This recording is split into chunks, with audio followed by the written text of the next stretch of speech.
When Horace Keene drained his pond, neighbors called it a grave mistake.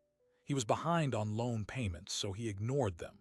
The mud revealed only rusted cans until something carved rose from the silt.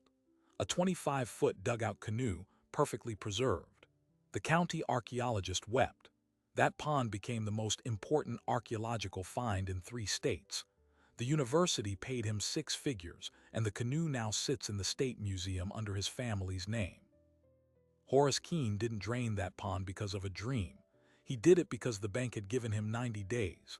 The pond was the last reliable water for miles. Draining it felt like surrender, but desperation makes people do things that look like mistakes, right up until the moment they don't. What surfaced that morning didn't just save his farm. It opened a mystery that archaeologists still can't fully explain, and it started a chain of events no one in Jasper County saw coming.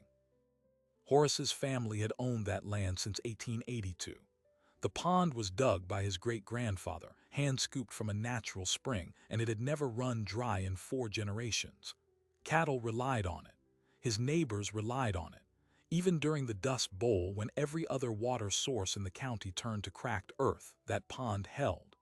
So when Horace told people he was going to drain it, the reaction wasn't just mockery. It was grief, laced with anger. Old man Calloway, who ranched the next spread over, told him flat out, "You drain that pond, you're killing more than your own herd. You're killing all of ours." Horace heard him. He didn't have a choice. The bank wanted $47,000 by December 1st. He'd already sold off half his livestock and cut every expense he could find. The pond was all that was left he could alter. Maybe if he could plant soybeans on that rich bottom soil, he could scrape together enough to hold on.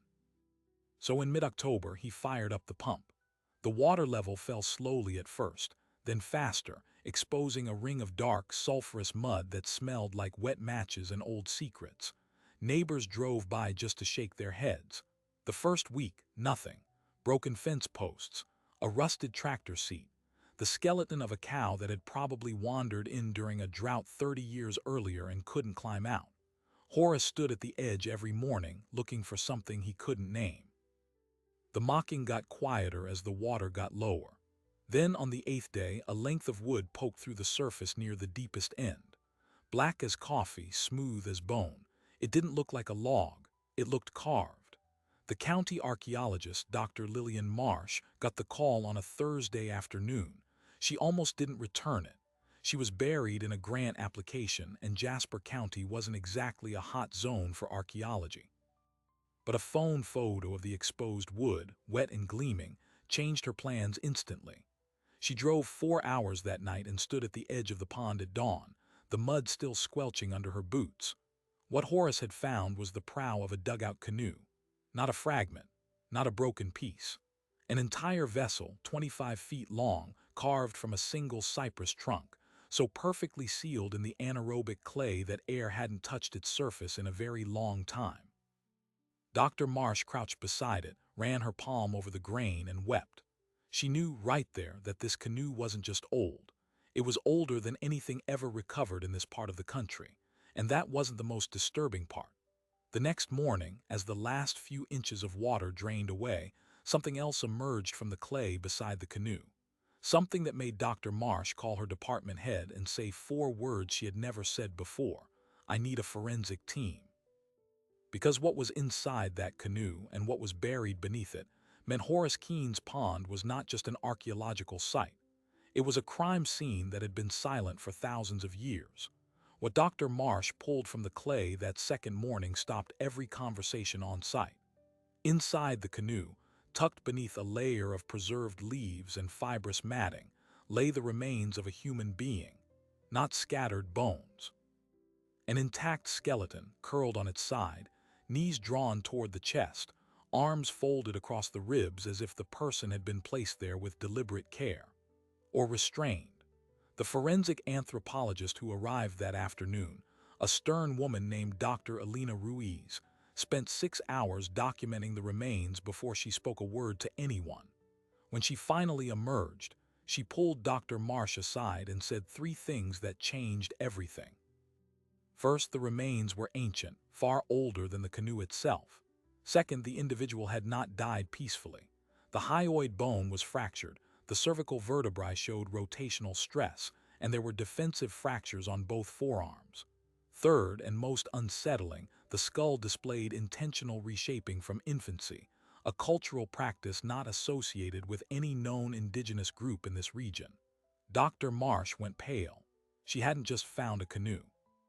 She'd found a person who had been killed, placed inside a vessel, and buried in a pond that had no business existing according to the accepted timeline of human habitation in North America. Horace Keene learned about the body the way he'd learned about the canoe, by standing at the edge of his own land and watching strangers in white suits comb through the mud. The university had cordoned off the pond with orange fencing and a temporary security guard.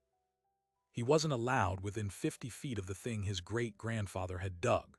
The bank called him the next day to ask about the December 1st deadline. Horace told them about the canoe, the bones, the archaeologists.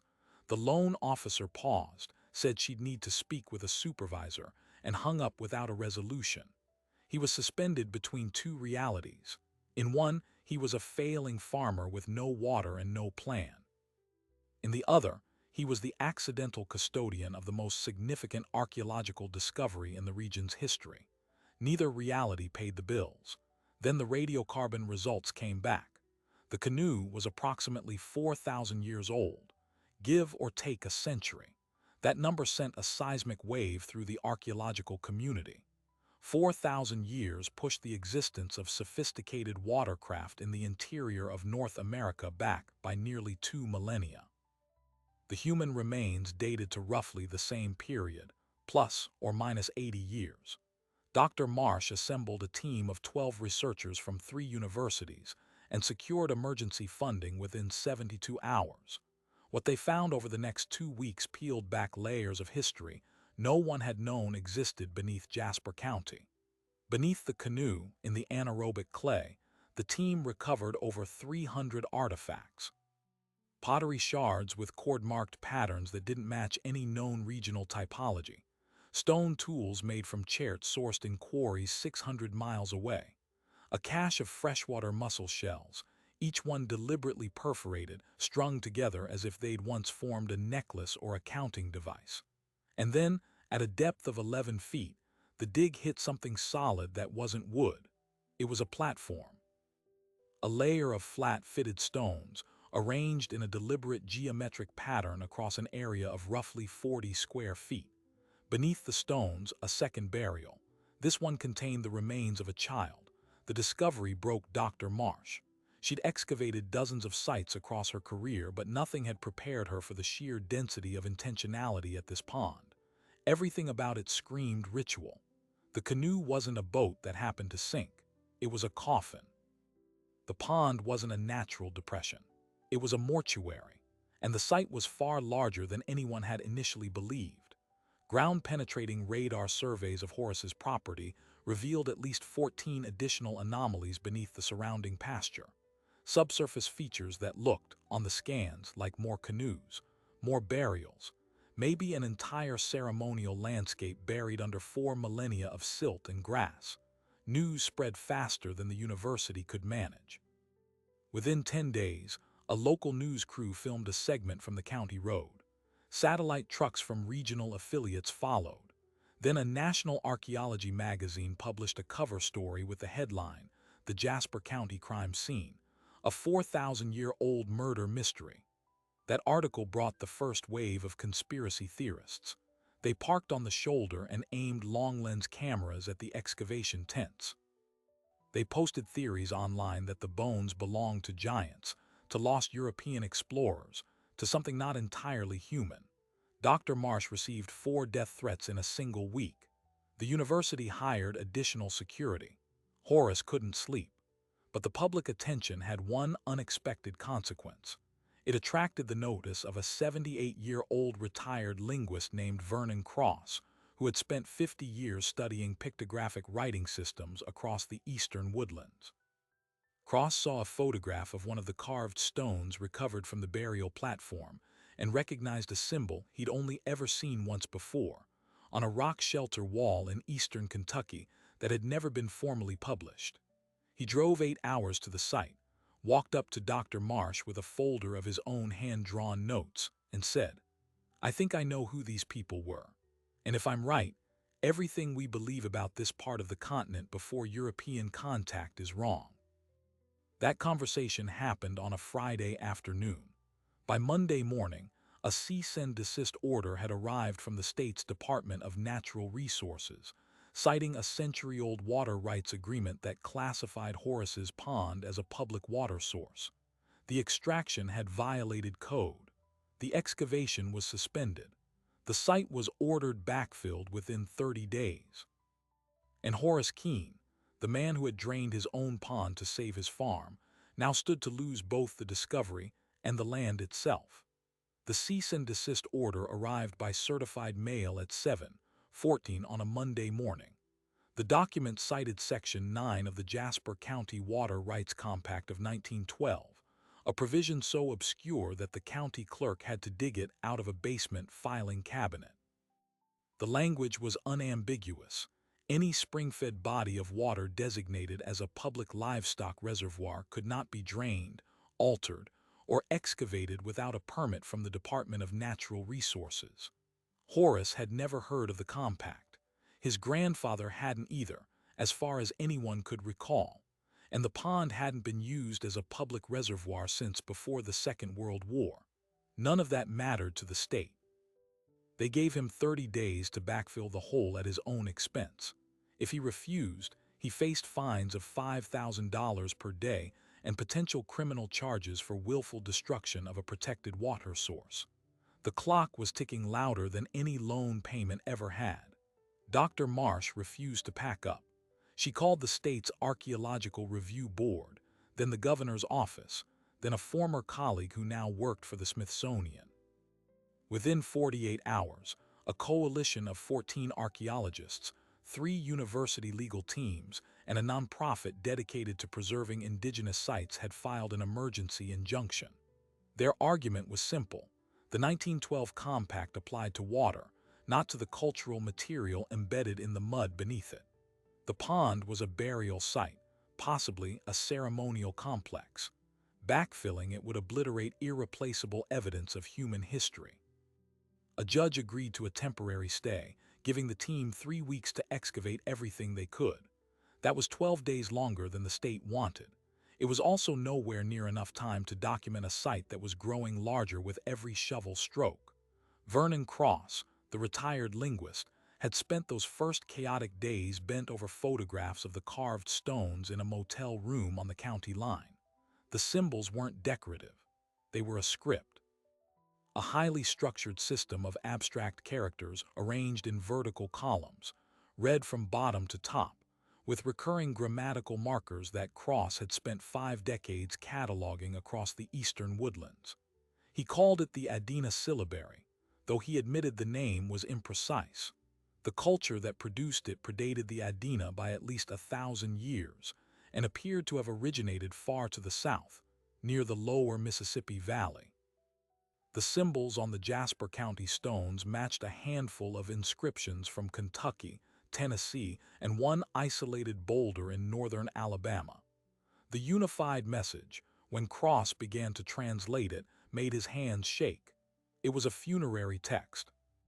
A declaration that the individual inside the canoe was not a criminal or a sacrifice but a highly honored mediator, someone who had traveled between 2 realms, the living and the dead, the sky and the earth, and whose burial transformed the pond into a permanent threshold. The literal translation of one recurring glyph cluster was "He who crosses twice." The canoe was both a vessel and a portal. The implications cascaded. If Cross's reading was correct, the Jasper County site wasn't just old. It was the physical anchor of a spiritual belief system that had spread across half the continent. It meant the people who lived here 4,000 years ago weren't isolated bands of hunter-gatherers eking out survival. They were participants in a vast, interconnected network of shared cosmology, long-distance trade, and ritual practice. They were, in a word, a civilization. And the pond that Horace Keene had drained to plant soybeans was one of its holiest sites. The state didn't care about cosmology. They cared about jurisdiction. 2 days after Cross's preliminary translation leaked to the press, A senior official from the Department of Natural Resources held a press conference on the county courthouse steps. He stood before a bank of microphones and announced that all artifacts recovered from the pond belonged to the people of the state under the Abandoned Property Act, that the excavation had been conducted without proper permits, and that his office was reviewing whether criminal trespass charges applied to the researchers who had entered the site after the cease and desist order. Dr. Marsh, listening on a phone in the excavation tent, realized something that turned her cold. The state wasn't trying to protect a water source. It was trying to seize the discovery. Someone in the capital had realized the value of the site and they wanted control. That night, around 11 o'clock, Horace was sitting alone on his porch when headlights swept across the pasture. A pickup truck, no plates, moving fast along the fence line. He heard the engine cut, then doors opening, then the sound of something heavy being dragged through the gravel. By the time he got to the edge of the pond, the truck was gone. A pile of construction debris, broken cinder blocks, rebar, a torn tarp, had been dumped directly into the exposed excavation grid. Dr. Marsh arrived 20 minutes later and stood staring at the mess. It wasn't vandalism. It was sabotage. Someone wanted the site destroyed before it could be fully documented. Someone who understood that the clock on the injunction was running out. If you've ever felt like the whole world was conspiring to bury something valuable, you know exactly where Horace was that night. But this story doesn't end in the mud. The next 48 hours brought a discovery that no one could ignore, not even the people in the capital. On the morning of the 11th day of the injunction, with only 9 days remaining, a grad student named Ben Okonkwo was troweling at the southern edge of the stone platform when he hit something that felt like pottery. He assumed it was another shard. It wasn't. It was a ceramic effigy vessel, intact, no larger than a cupped hand, shaped into the form of a bird with outstretched wings and a human face. The face was angled upward, mouth open, as if singing or chanting.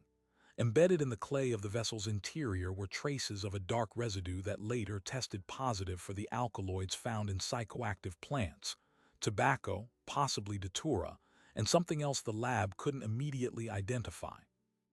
The vessel wasn't just art.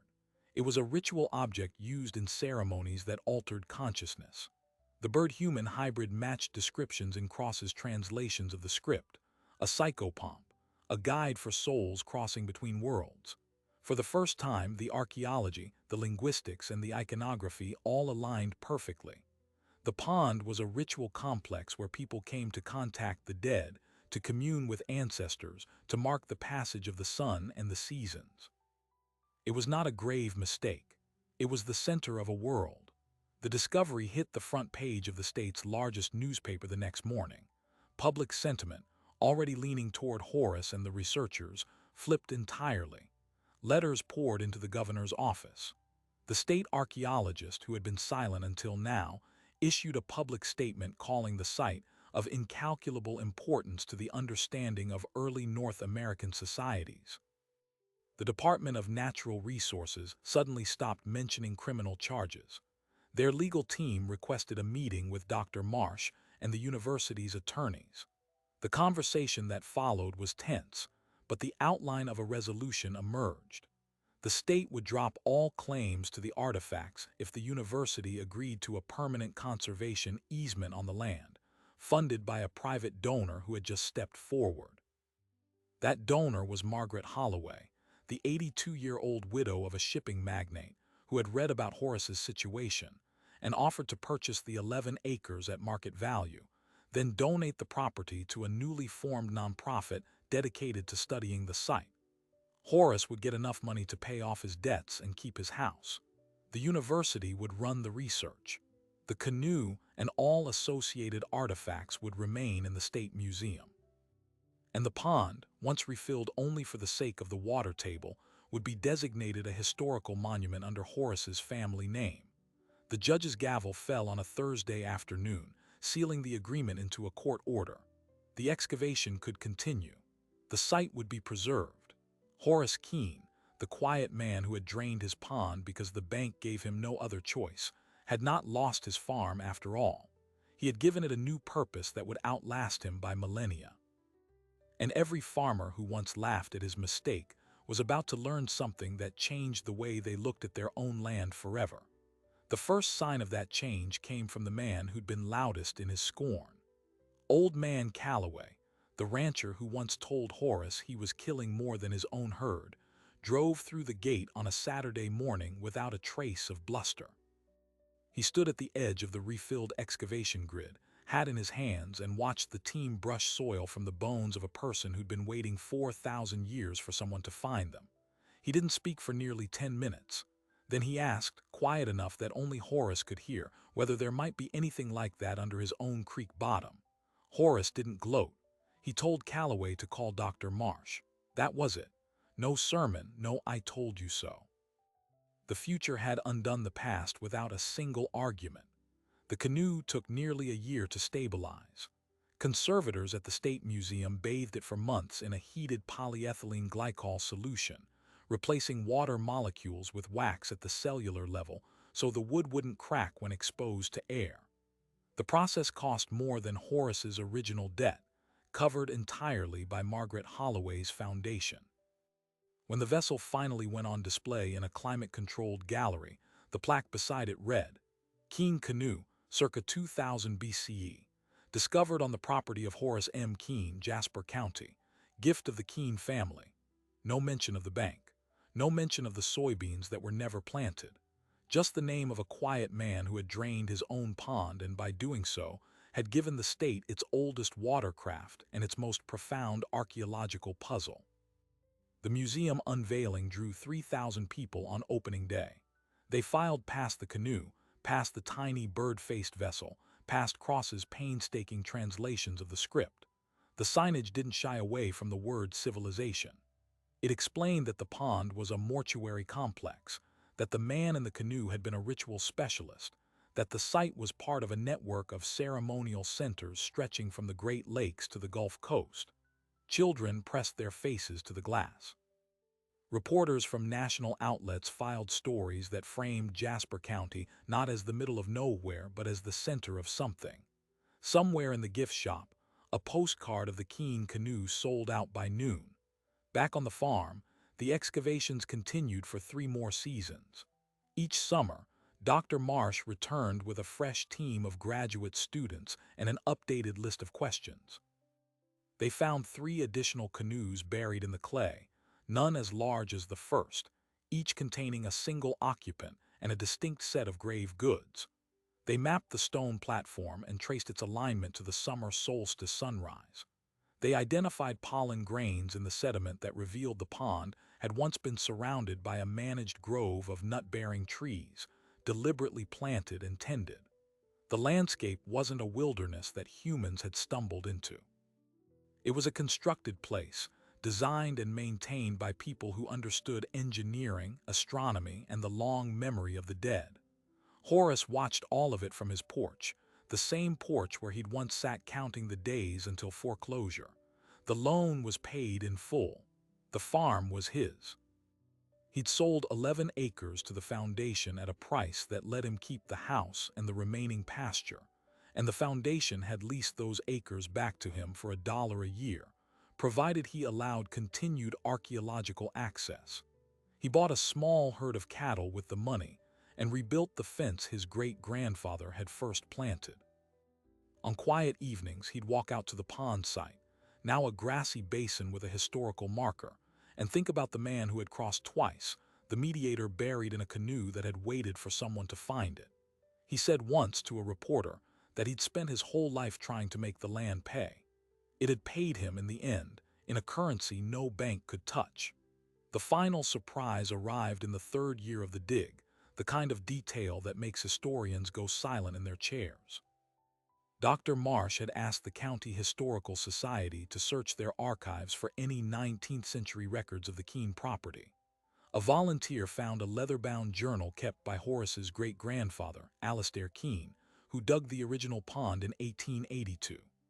On a page dated October 4th of that year, Alastair noted that his crew had struck water sooner than expected, but not before unearthing a length of black timber, polished like glass, with carvings that looked like letters.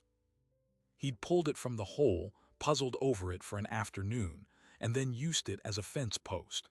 It was still standing until 1957, when a tornado tore it from the ground and never found it. No one in the family had ever known what it was. Alastair Keene had fished the prow of a 4,000-year-old sacred canoe out of the earth and driven it into the ground to hold up barbed wire, and the pond he dug to water his cattle had sealed the rest of the vessel in mud so deep that it would take his great-grandson and a desperate drought of the bank account to bring it back to light. The farm had been guarding a secret for 4 generations without anyone realizing it. A psychologist might say the story was always about the way we look at things, about the difference between what something appears to be and what it actually is. A hydrologist might note that the anaerobic clay in the Keene Pond was a near-perfect preservative medium, and that similar conditions existed in a dozen other old farm ponds across the county. A farmer standing at the fence line after the season's last harvest would probably tell you something simpler, that Horace Keene was lucky or cursed or blessed, depending on how you measure a man's worth. But the people who were there, the ones who watched the last pool drain and the canoe rise whole from the silt, they'll tell you the truth was stranger than all of that. The pond was never a mistake. It was the only thing that made sense in the end. Here's the thing that still keeps Dr. Marsh up at night.